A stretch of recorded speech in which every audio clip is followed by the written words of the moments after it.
ओम गण गणपते नमः। आज आप सुनेंगे वाल्मीकि रामायण बालकांड का 65वां सर्ग। प्रेम भाव से कहिए गणेश जी महाराज जी की जय हो। सियावर रामचंद्र भगवान की जय हो। श्री राम दरबार की जय हो। ऋषिवर कहते हैं कि हे श्री राम, पूर्वोक्त प्रतिज्ञा के अनुसार महामुनि विश्वामित्र जी उत्तर दिशा को त्याग कर पूर्व दिशा में चल गए और वहीं पर रहकर अत्यंत कठोर तपस्या करने लगे। 1 सहस्त्र वर्षों तक उन्होंने तपस्या की। इस तपस्या के दौरान उन्होंने मौत धारण किया और बड़ी निष्ठा से कठिन तपस्या में लगे रहे। विश्वामित्र जी जैसा कठोर तप कोई नहीं कर सकता था। उनके तप की तुलना कहीं भी नहीं की जा सकती थी। जब 1000 वर्ष पूरे हो गए तब वे महामुनि काष्ठ की भांति निश्चल बन रहे। पर विश्वामित्र जी की इस कठिन तपस्या के दौरान बीच बीच में उन पर बहुत से विघ्नों का आक्रमण हुआ, परंतु उन्होंने अपने भीतर क्रोध को नहीं पनपने दिया। वे पूरी निष्ठा से तपस्या करते रहे।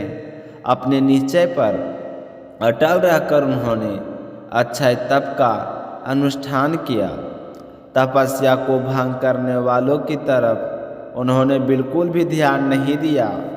आप यह कथा अशोकवेदा चैनल पर सुन रहे हैं। इस तरह उनका 1 सहस्त्र वर्षों का व्रत पूर्ण हो गया। तब वे महान व्रतधारी महर्षि विश्वामित्र जी व्रत समाप्त करके जैसे हुआ अन्न ग्रहण करने की तैयारी में थे, तब उसी समय इंद्र देवता ने ब्राह्मण का वेश धारण किया और विश्वामित्र जी के सामने आकर खड़े हो गए और कहने लगे कि आपने जो भोजन बनाया है वह मुझे भिक्षा में दे दो।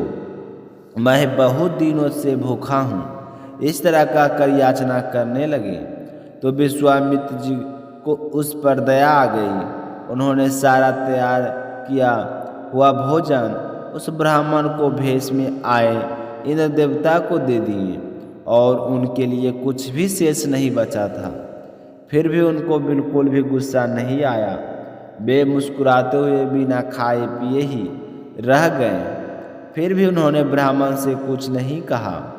कुछ अन्न मेरे लिए भी छोड़ दो, मैं भी बहुत सालों से भूखा हूँ। पर उन्होंने ऐसा कुछ नहीं कहा और सारा भोजन दान में देकर चुपचाप बैठे रहे, क्योंकि अगर वे बोलते तो मौन व्रत का यथार्थ रूप से पालन नहीं हो सकता था।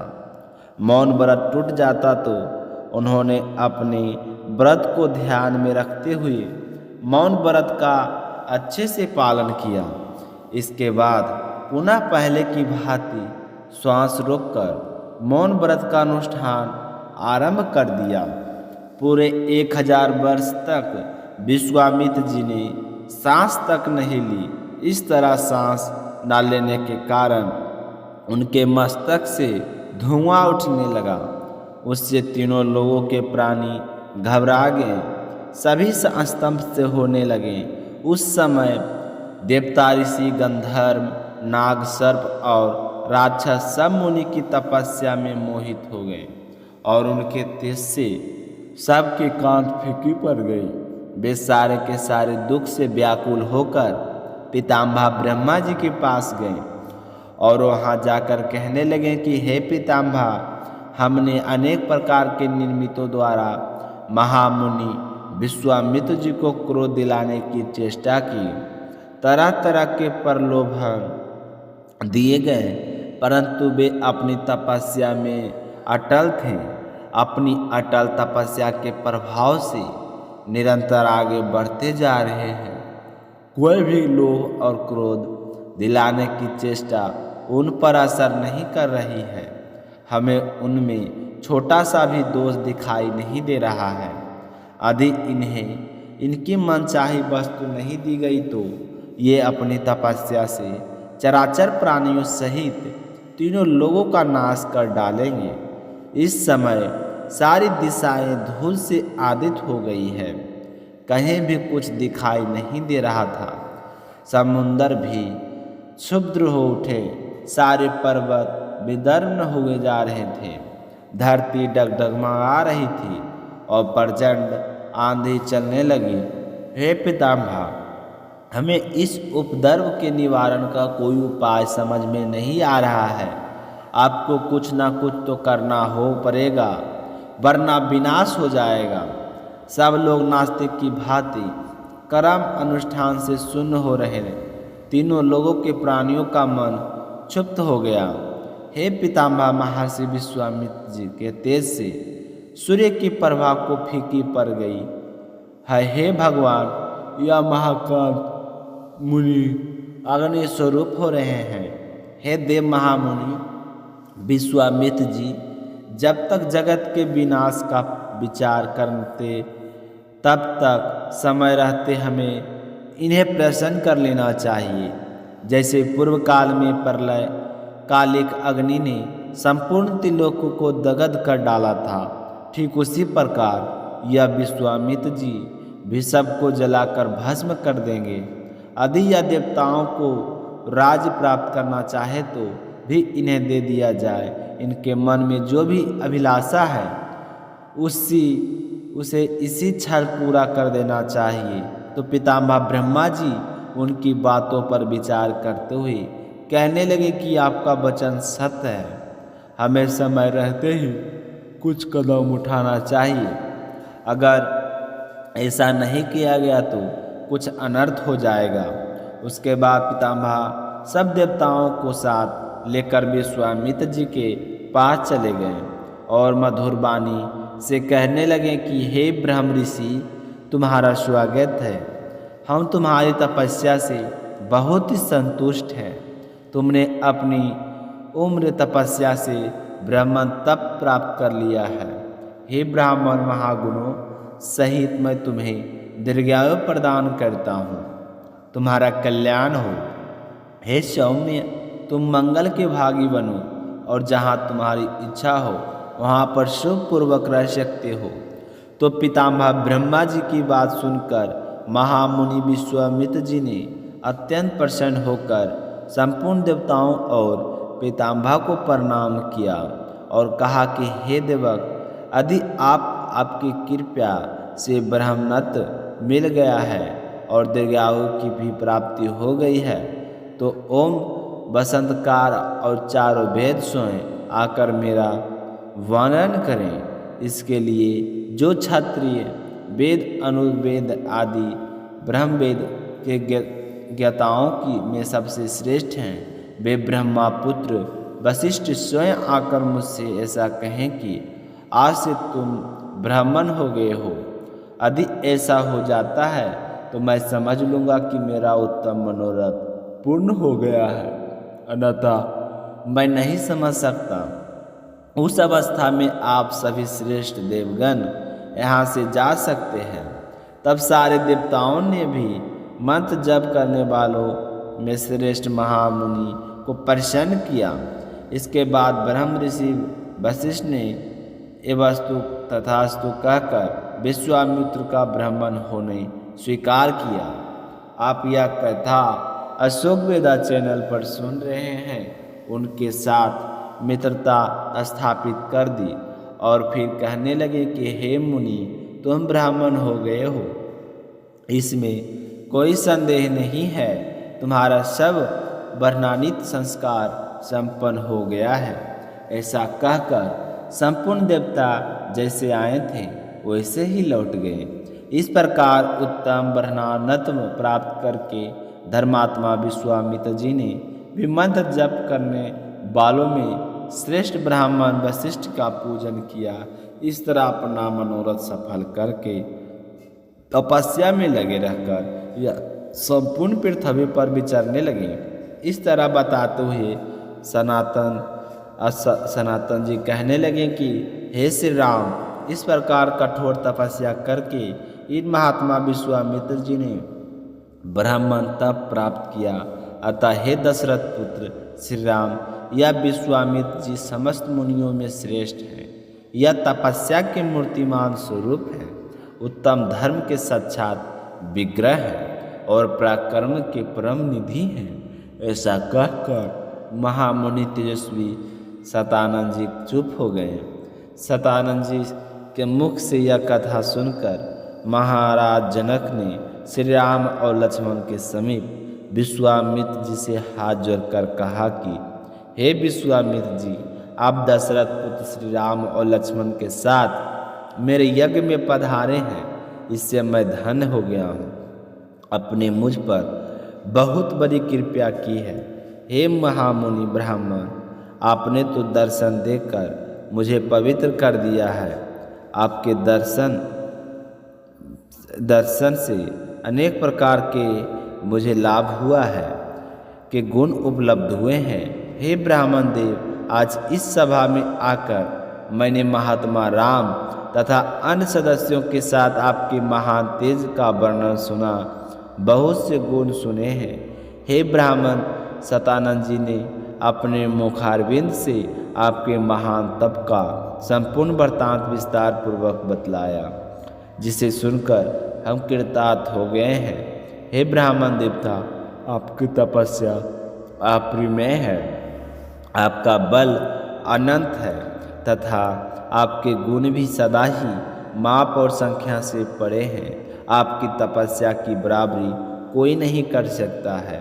हे प्रभु, आपकी आश्चर्यमय कथाओं को सुनने से मुझे तृप्ति नहीं होती, किंतु मुनि श्रेष्ठ विश्वामित्र जी, यज्ञ का समय हो गया है, सूर्य देव ढलने लगे हैं। जप करने वालों में श्रेष्ठ महामुनि, आपका स्वागत है। आप कल प्रातः काल फिर से मुझे दर्शन देना। इस समय मुझे जाने की आज्ञा प्रदान करें। राजा जनक के इस तरह के वचन सुनकर मुनिवर विश्वामित्र जी की मन ही मन बड़े ही प्रसन्न हुए। उन्होंने प्रीति युक्त नर श्रेष्ठ राजा जनक की प्रशंसा करते हुए शीघ्र ही उन्हें वहाँ से विदा कर दिया। उस समय मिथिलापति विदेहराज जनक ने मुनि श्रेष्ठ विश्वामित्र जी से पूर्वोक्त बात कहकर अपने उपाध्याय और बंधु बांधवों के साथ उनकी शीघ्र ही परिक्रमा की और फिर वहाँ से चल दिए। और उसके बाद विश्वामित्र जी भी महात्माओं से पूजित होकर श्री राम और लक्ष्मण के साथ अपने विश्राम स्थान पर लौट गए। इसके साथ ही आज का सर्ग समाप्त हुआ। आगे क्या हुआ यह सुनेंगे कल के अगले सर्ग में। प्रेम भाव से सुनने के लिए आप सभी का बहुत बहुत धन्यवाद। बोलिए सियावर रामचंद्र भगवान की जय हो। तो इसी कहानी के साथ एक छोटी सी कहानी और सुनेंगे, जो हर सर्ग और कहानी और कथा के बाद अवश्य सुननी चाहिए। इसे सुने बिना हमें कोई भी फल प्राप्त नहीं होता है।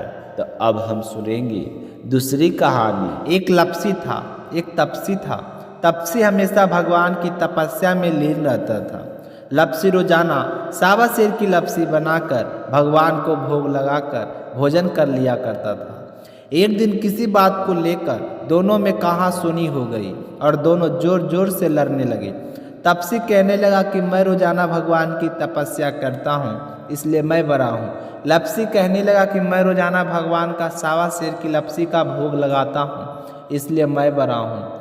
इस तरह कहते हुए वह दोनों जोर जोर से लड़ने लगे। तभी वहाँ से नारद जी गुजर रहे थे। दोनों को लड़ता हुआ देखकर वहाँ आ गए और उनसे पूछने लगे कि तुम दोनों आपस में क्यों लड़ रहे हो। तो तपसी ने खुद को बड़ा होने का कारण बताया और लपसी ने अपने बड़े होने का कारण बताया और कहने लगे कि आप ही हमारा फैसला कर दीजिए। तो नारद जी कहने लगे कि मैं तुम्हारा फैसला तो कर दूंगा, लेकिन कल आऊँगा और तुम दोनों तैयार रहना। दूसरे दिन लपसी और तपसी नहा धोकर अपनी रोजाना की भक्ति करने आई तो नारद जी ने वहाँ पर छुपकर बैठे थे और उन्होंने सोने की एक एक अंगूठी उन दोनों के आगे रख दी। तपसी की नज़र जब अंगूठी पर पड़ी तो उसने चुपचाप अंगूठी को उठाया और अपने पैर के नीचे दबा ली। लपसी की नज़र उस अंगूठी पर पड़ी, लेकिन उसने ध्यान नहीं दिया। उसने रोजाना की तरह लपसी बनाई और भगवान को भोग लगाया, फिर स्वयं भोजन करने लगा। तो नारद जी उन दोनों के सामने आ गई। तो देखते ही देखते दोनों कहने लगे कि अब बताइए हम में से कौन बड़ा है। तो कहने लगे कि लप्सी बड़ा है। तो यह सुनकर तपसी को बड़ा ही आश्चर्य हुआ और वह कहने लगे कि मैं कितनी कठिन तपस्या करता हूँ, फिर भी आप कह रहे हैं कि लप्सी बड़ा है। तो नारद जी कहने लगे कि तुम अपने स्थान से खड़े हो जाओ। और तो वह खड़ा हुआ तो उसके पैर के नीचे अंगूठी दिखाई पड़ी। तो नारद जी तपसी से कहने लगे कि तपस्या करने के बाद भी तुम्हारी चोरी करने की आदत नहीं गई है, इसलिए लप्सी बड़ा है, क्योंकि मैंने ही तुम दोनों के आगे सोने की एक एक अंगूठी रखी थी, जो तुमने तो देखते ही अंगूठी को उठाया और अपने पैर के नीचे दबा लिया। लप्सी ने अंगूठी को देखकर भी अनदेखा कर दिया। इसका अपनी रोजाना की भक्ति में ध्यान था, इसलिए लप्सी बनाई और भगवान को भोग लगाया, इसलिए लप्सी ही बड़ा है और तुम्हारी इतनी कठिन तपस्या का कोई फल नहीं मिलेगा। तो यह सुनकर तपसी को अपने किए हुए काम पर बड़ा ही पछतावा हुआ और शर्मिंदा होकर नारद जी से माफ़ी मांगने लगा और कहने लगा कि महाराज जी, मुझसे गलती हो गई, आज से मैं कभी भी चोरी नहीं करूँगा। तुम मुझे बताओ कि मुझे मेरी तपस्या का फल कैसे मिलेगा। मैंने तपस्या बड़ी श्रद्धा भाव से की है। तो तपसी की बात सुनकर नारद जी कहने लगे कि यदि घर की सारी रोटी बनाकर गाय और कुत्ते की रोटी नहीं बनाएगा तो वह फल तुझे ही मिलेगा। अगर कोई व्यक्ति दिया से दिए जलाए तो उसका फल भी तुझे मिलेगा। कोई ब्राह्मण को भोजन करवाकर उसे दक्षिणा नहीं देगा तो उसका फल भी तुझे ही मिलेगा। अगर कोई बहन सुहागिन को तीव्र सूट हम बहन स्वरूप रूप में देते हैं और उसके साथ अगर कुछ रुपये नहीं देंगे तो उसका फल भी तुझे मिलेगा। और व्रत कथा में अगर कोई सारी कहानी सुन ले लेकिन तुम्हारी कहानी ना सुने तो उस व्रत का फल भी तुझे ही मिलेगा। तो यह सुनकर तपसी बहुत ही खुश हुआ। उसके बाद कभी भी चोरी ना करने का प्रण कर लिया। कहा जाता है कि उसी दिन से हर कथा, सर्ग और कहानी के बाद में लप्सी तपसी की कहानी कही और सुनी जाती है। कहानी समाप्त होते ही बोलना चाहिए कि लप्सी का फल लप्सी को मिले, तपसी का फल तपसी को मिले। हमारी कहानी का, हमारे व्रत का, हमारे पूजा पाठ का फल हमें मिले। तो यह था आज का सर्ग। आप सभी को सुनकर कैसा लगा कमेंट करके ज़रूर बताइएगा। साथ ही श्री अशोक वेदा चैनल को अभी तक सब्सक्राइब नहीं किए हैं तो चैनल को सब्सक्राइब कर लीजिएगा। मिलते हैं अगली वीडियो में अगले सर्ग के साथ। धन्यवाद।